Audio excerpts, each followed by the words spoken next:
بسم اللہ الرحمن الرحیم۔ میرے بابا کراچی اپنے ایک بہت پرانے دوست کے کہنے پر شفٹ ہوئے تھے۔ بابا کے دوست کا نام وقار تھا۔ وقار انکل بابا کے ساتھ میٹرک تک گاؤں کے اسکول میں زیر تعلیم رہے تھے۔ میٹرک کے بعد وہ اپنی زمین بیچ کر اپنے والدین کے ساتھ کراچی چلے گئے، جہاں ان کے والد نے کپڑے کا بزنس شروع کر دیا۔ وقت گزرتا رہا۔ ہمارے بابا شہر کے کالج سے تعلیم حاصل کر کے گاؤں واپس لوٹ آئے۔ ان کی شادی گاؤں میں تایا کی بیٹی سے ہو گئی۔ وقار نے اس شادی میں شرکت کی۔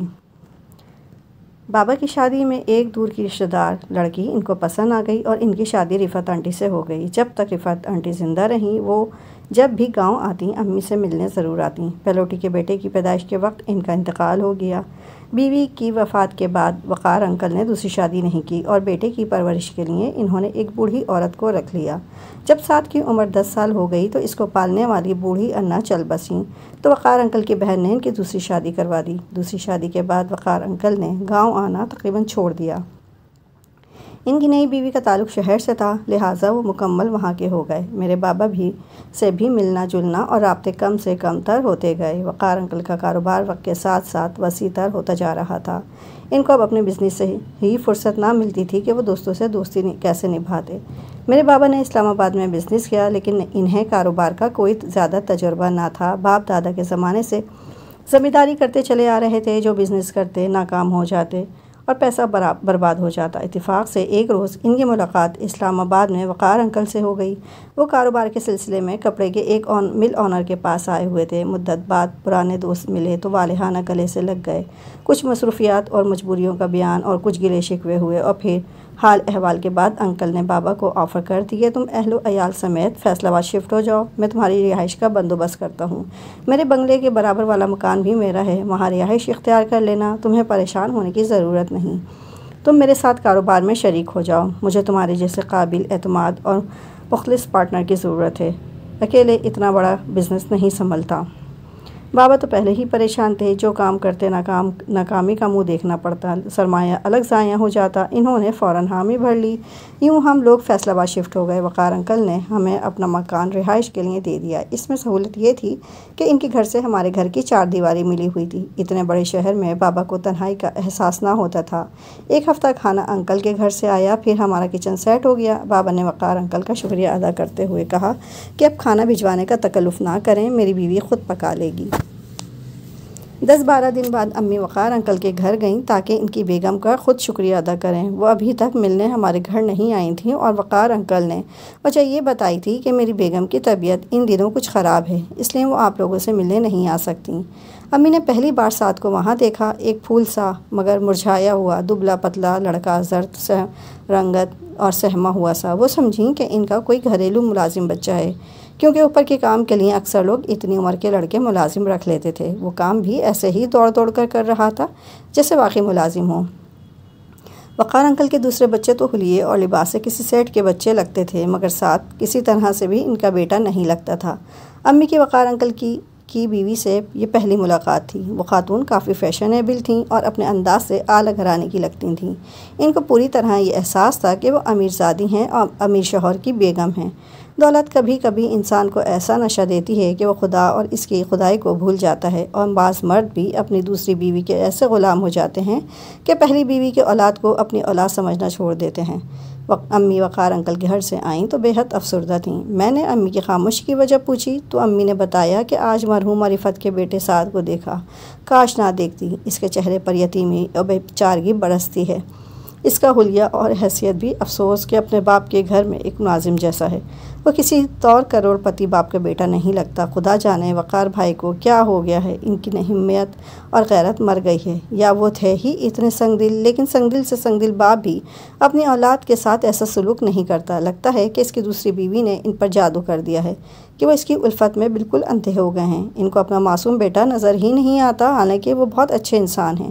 کئی فلاحی تنظیموں کو امدادی رقوم دیتے ہیں، لیکن ایسی نیکی کا کیا فائدہ جب چراغ تلے ہی اندھیرا ہو۔ بابا نے اپنی زمین فروخت کر دی اور کاروبار میں وقار انکل کے ساتھ شراکت دار ہو گئے۔ دونوں بچپن کے دوست تھے، بزنس میں بھی گاڑی ٹھیک چل پڑی۔ بابا کو یہاں آ کر یہ فائدہ ہوا کہ بڑے شہر کی سہولیات میسر آ گئیں، رزق کے دروازے کھل گئے۔ خدا برکت خداوندی سے ہم پر خوشحالی مہربان ہوتی چلی گئی۔ میرے بہن بھائی شہر کے اچھے تعلیمی اداروں میں تعلیم حاصل کرنے لگے۔ وقار انکل بھی ہر طرح سے ہمارا خیال رکھتے تھے، لیکن سب سے بڑی تکلیف دہ بات سعد کے حالات تھے، جس کی وجہ سے میں اور امی خاص طور پر متاثر تھے۔ اب سعد ہمارے گھر آ جاتا، امی اس کو اپنے پاس بٹھا لیتی، وہ اپنی مرحومہ ماں کے بارے میں سوالات کرتا۔ میری امی کیسی تھیں؟ آپ کی رشتہ دار تھیں تو آپ کو ان کا بچپن بھی یاد ہوگا۔ امی اس کو اس کی ماں کے بارے میں بتاتی تو اس کی بجھی بجھی آنکھوں میں چمک آ جاتی۔ وہ میری امی کو پہلے آنٹی کہتا تھا، پھر امی کہنے لگا۔ امی نے بھی اسے اپنا بیٹا بنا لیا۔ سعد ماں کے پیار کو ترسا ہوا تھا۔ گھر میں اس سے جو سلوک ہوتا وہ دیکھ کر ہماری آنکھوں میں آنسو آ جاتے تھے۔ وہ نہایت شریف، خوش اخلاق اور خوبصورت لڑکا تھا۔ جب امی سے پیار ملا تو اپنے دکھ سکھ ان کے ساتھ بانٹنے لگا۔ اس نے امی کو بتایا کہ اس کی سوتیلی ماں اور بہن بھائی اس پر بہت ظلم کرتے ہیں۔ وہ سارا دن بھاگ بھاگ کر ان کے کام کرتا تھا اور رات کو ان لوگوں کا بچا کچا کھانا کھا کر اپنے ہی گھر کے سرونٹ کوارٹر میں سو جاتا۔ باپ کی شکل تو اسے کبھی کبھی دیکھنی نصیب ہوتی تھی۔ وہ اگر بھولے سے بھی بیٹے کے سر پر ہاتھ پھیر دیتے تو سوتیلی ماں کا موڈ کئی دن آف رہتا۔ تب وہ اس کی الٹی سیدھی شکایت شوہر سے کرتی تھیں۔ سعد کبھی کبھی اپنے بدن کے نیل امی کو دکھایا کرتا تھا، کہتا آج اگر میری ماں یا سگی کوئی بہن ہوتی میرے دکھتے زخموں پر رحم رکھتی۔ امی اس کی باتیں سن کر رو دیا کرتیں اور اس کے بدن کی سکائی کرتیں۔ وہ بابا کو بھی بتاتی تھیں کہ سعد کا یہ حال ہے، آپ وقار بھائی سے کہیں کہ وہ اس پر توجہ دیں، آخر سگے بیٹے سے وہ اتنی غفلت کیوں برتتے ہیں؟ بابا جواب دیتے کہ یہ شخص اپنے کاروباری امور میں اتنا مصروف رہتا ہے کہ اسے سر کھجانے کی بھی فرصت نہیں ہے۔ بچوں کو ان کی ماں ہی دیکھتی ہے اور تمام گھریلو امور چلاتی ہے۔ ضرور بیوی سے باس پرس کرتا ہوگا، لیکن بیوی بارسو خاندان کی ہے، تبھی دبنا پڑتا ہے۔ ایک بچے کی خاطر دیگر 4 بچوں اور بیوی کو کیسے چھوڑ سکتا ہے؟ اپنے بابا کے منہ سے ایسے الفاظ سن کر دکھ ہوتا۔ غالباً وہ کسی مصلحت کے تحت سعد کے لیے آواز اٹھانا نہیں چاہتے تھے۔ جب وہ آتا امی اسے پیار کرتیں، گلے سے لگاتیں اور اکثر چپکے سے اس کی جیب میں کچھ رقم بھی ڈال دیتی تھیں کہ اسکول کی کینٹین سے کچھ کھا لینا۔ امی اکثر اس سے کہتی تھیں کہ تم ہمارے پاس آ جاؤ، رشتے کے بھانجے ہوتے ہو، ہم پر حق بنتا ہے تمہارا۔ وہ جواب دیتا کہ پاپا راضی نہ ہوں گے، میری وجہ سے آپ لوگوں سے بھی ان کے تعلقات خراب ہو جائیں گے اور امی تو کبھی یہ نہ چاہیں گی میں یہاں رہوں گا تو ان کے کام کون کرے گا؟ اس کے لیے نوکر تو ہیں نا؟ میں کہتی تو جواب دیتا، ارے بہنا تم نہ سمجھو گی، نوکر بے شک ہیں مگر امی کے کام جیسے میں کرتا ہوں ویسے کوئی نہیں کر سکتا۔ جب وہ مجھے بہنا کہتا انجانی سے خوشی کا احساس ہوتا تھا۔ ایک روز میں نے کہا سعد تم میرے سچ مچ کے بھائی بن جاؤ، یہ ایک مقدس رشتہ ہے۔ میرے بھائی تو مجھ سے لڑتے جھگڑتے رہتے ہیں،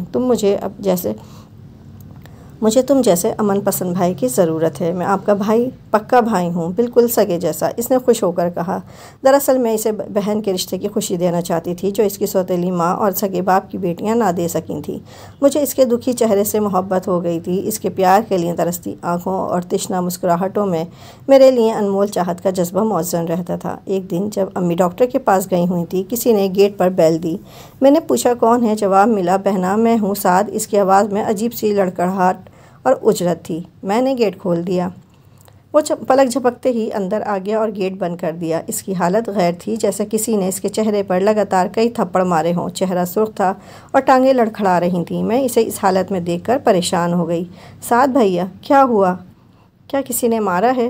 ہاں پاپا نے مارا ہے۔ امی نے میری جھوٹی شکایت کی کہ میں نے ان کے ساتھ بدتمیزی کی ہے، حالانکہ میں نے انہیں نہیں کی تھی، بس اسی قدر کہا تھا کہ مجھے پڑھنے دیں۔ بار بار آوازیں دیتی ہیں، پڑھنے سے اٹھاتی ہیں۔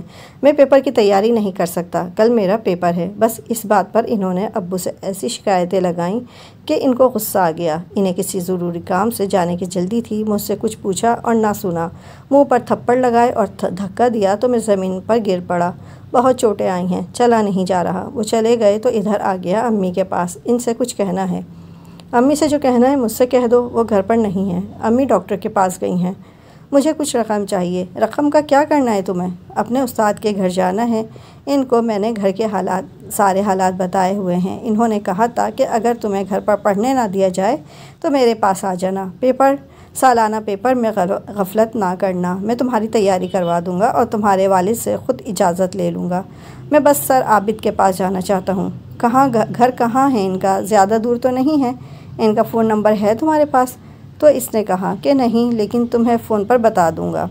ٹھیک ہے۔ میں نے اپنے گھر کا فون نمبر اسے ایک پرچے پر لکھ کر دے دیا اور جتنی رقم اس نے کہی وہ بھی دے دی۔ وہ فوراً ہی رقم لے کر چلا گیا۔ اگر مجھے معلوم ہوتا کہ وہ رقم لے کر غائب ہو جائے گا اور پھر کبھی گھر نہ لوٹے گا تو میں اسے 1 روپیہ بھی نہ دیتی۔ میں نے بغیر سوچے سمجھے اسے پیسے دے دیے کہ اس نے پہلی بار اپنی ضرورت کا اظہار کیا تھا۔ اس کے جانے کے بعد وقار انکل کافی پریشان ہوئے، بہت ڈھونڈا لیکن سعد کو ملنا تھا، نہ ملا۔ بابا امی کو میں نے کچھ نہ بتایا کہ کہیں ڈانٹ نہ پڑ جائے، جانتی تھی وہ جس حال میں آیا تھا اس نے گھر سے جانا ہی تھا، وہ گھر جہاں وہ رہتا تھا کسی جہنم سے کم نہ تھا۔ وقار انکل سعد کو تلاش کر کے تھک گئے اور تھک کر خاموش بیٹھ گئے۔ ان کا اپنا کیا دھرا تھا، کسی سے کیا گلہ کرتے؟ وقت گزر جاتا ہے، زخموں کو مندمل کر جاتا ہے، کہتے ہیں وقت گھاؤ بھر دیتا ہے، لیکن سعد کا گھاؤ میرے دل میں تازہ ہی رہا، وقت اسے نہ بھر سکا۔ میں ہر نماز کے بعد دعا کرتی تھی، یا اللہ سعد جہاں ہوں اچھے حالات میں ہوں، ٹھیک ہو، سلامت رہے، اس کو کوئی غم نہ ستائے، اے اللہ اس مسکین غریب بن ماں کے بچے کو خوشیاں اور سکون دے دے۔ وہ وقت بھی آ گیا جو ہر لڑکی کی زندگی میں آتا ہے۔ میرا رشتہ ایک بہت اچھے خاندان سے آ گیا اور میں شادی ہو کر سسرال آ گئی۔ شادی کے 1 سال بعد میرے شوہر کینیڈا چلے گئے اور 3 سال بعد انہوں نے مجھے بھی بلوا لیا۔ شوہر انجینئر تھے، کینیڈا میں انہیں اچھی جاب مل گئی، معقول رہائش کا انتظام ہو گیا تو انہوں نے مجھے وہاں بلوا لیا تاکہ سکون کی زندگی بسر کر سکیں۔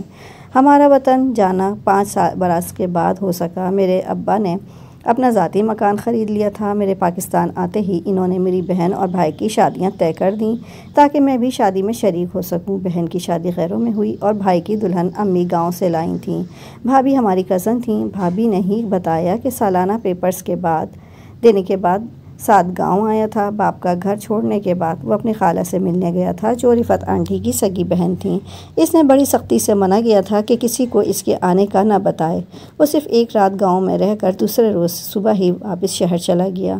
اس نے اپنی خالہ کو بتا دیا تھا کہ وہ اب کبھی باپ کے گھر لوٹ کر نہ جائے گا۔ اس کے سر عابد نے اس کی ہر طرح مدد کی ہے۔ سر عابد کے بھائی یونیورسٹی میں پروفیسر تھے۔ بعد میں سعد کو انہی لوگوں نے پڑھنے کے لیے بیرون ملک بھیجا تھا اور سر عابد کی بیٹی سے سعد کی شادی ہو گئی۔ یہ حالات جان کر میں نے سوچا کاش کہ مجھے علم ہو جائے سعد کینیڈا میں کہاں رہتا ہے۔ اس نے مجھے نہیں بتایا تھا تو اللہ تعالیٰ اس مقدس رشتے کے واسطے سے اس زندگی میں ہماری ملاقات بھی کروا دے۔ کہتے ہیں دل سے نکلی دعا ضرور قبول ہوتی ہے۔ میری دعا بھی قبول ہو گئی۔ ہمیں کینیڈا آئے 10 برس گزر چکے تھے۔ ایک روز میں ایک شاپنگ مال میں کچھ چیزیں خرید رہی تھی کہ اچانک وہاں ایک کاؤنٹر پر مجھے سعد نظر آ گیا۔ وہ کافی بدل چکا تھا۔ میں پہلے تو پہچان نہ سکی کہ ایک دبلا پتلا لڑکا اب صحت مند ادھیڑ عمر شخص کے روپ میں ملا تھا۔ میرے بچے اور شوہر بھی ساتھ تھے۔ جب ذہن پر زور دیا تو دوڑی ہوئی اس کی طرف گئی اور کہا، آپ سعد بھائی ہی ہیں نا؟ وہ لمحہ بھر کو ٹھٹکا، پھر خوشی سے جیسے اس کا چہرہ گلنار ہو گیا۔ ہاں میں بے اختیار وہ بھی میری طرف بڑھا۔ تب میرے پیچھے آتے شوہر کو دیکھ کر اس نے خود کو روکا اور کہا، میری بہنا تمہیں آج اپنے سامنے دیکھ کر اپنی آنکھوں پر یقین نہیں آ رہا کہ یہ تم ہی ہو؟ کتنی بدل گئی ہو۔ ہاں بھیا تم بھی تو بدل گئے ہو۔ دراصل وقت ہر ایک شے کو بدل دیتا ہے، مگر محبت کے سوا۔ میری بہن میرے ساتھ گھر چلو۔ تبھی اس نے میرے شوہر کی طرف دیکھا جو بت کی مانند ساکت ہمیں محو گفتگو دیکھ رہے تھے۔ اوہ میں تو تعارف کروانا ہی بھول گئی، یہ میرے شوہر ہیں وسیم اور یہ میرا بھائی ہے سعد جو برسوں کے بعد ملا ہے۔ نہ جانے کہاں کھو گیا تھا۔ میں ابھی تک جذباتی ہو رہی تھی لیکن وسیم نے پتھریلے چہرے کے ساتھ سرد مہری سے اس کے بڑے ہوئے ہاتھ سے مصافحہ کیا تو میں اور وہ دونوں سمجھ گئے کہ میرے شوہر کو میرا اس کے ساتھ یوں والہانہ انداز سے بات کرنا اچھا نہیں لگا ہے۔